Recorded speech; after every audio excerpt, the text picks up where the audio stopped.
Good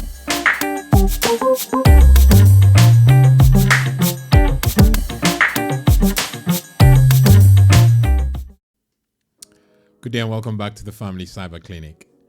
This week we're going to address a comment that one of the members of the community posted after watching a video on the use of incognito mode to avoid parental controls that we as parents are setting for the benefit of our young ones. And she posed a question, and I want you to see the question so you can relate. Her name you can see. It just says, hello, thanks for the video, but I have one question. My students need to use Google Chrome to study. All school docs and files, classes, etc. are related to this app.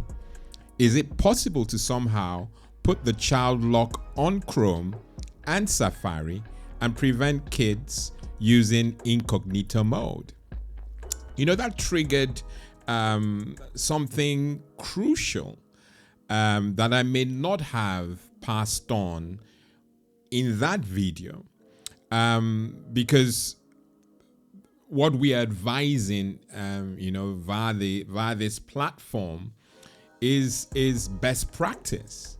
It will not always go that way, but you have another weapon that I believe in many ways is actually a lot more robust and stronger in the long run than the advice that I gave concerning that video. Yes, I stick by the advice that I gave about using parental controls to block the likes of Google Chrome and Safari, and then use a browser. You should have an option in those apps to set a browser of your choice. But if you can't control it, your last resort is to block it. But blocking it, as Gonal has mentioned in her question, is not an option. So what do you do?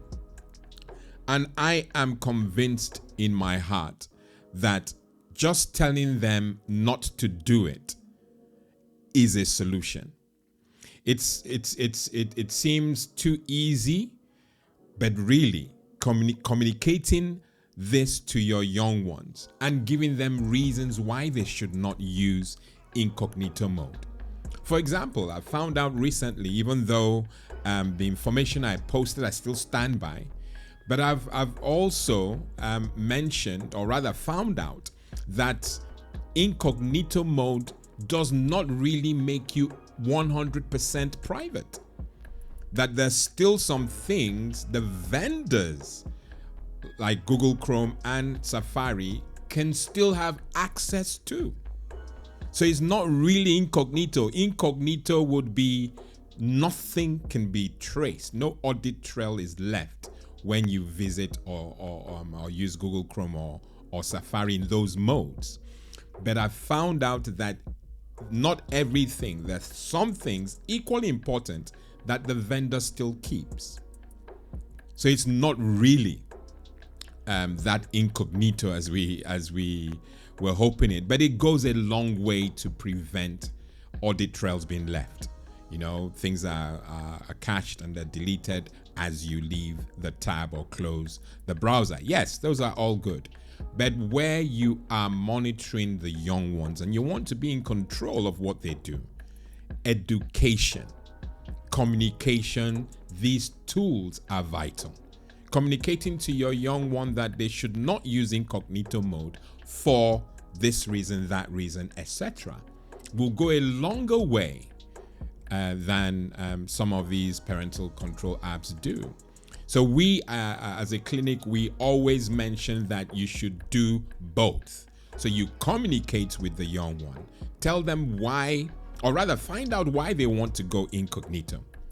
Try and relate, understand the reasons, and if the reasons are valid for whatever reason, you decide accordingly. But if they're doing it because their friends are doing it, or they're doing it not just knowing what they're doing, then that's where you take charge. Explain the reasons why this is not the way to go, and provide options. A young one engage with their parents online is super comforting.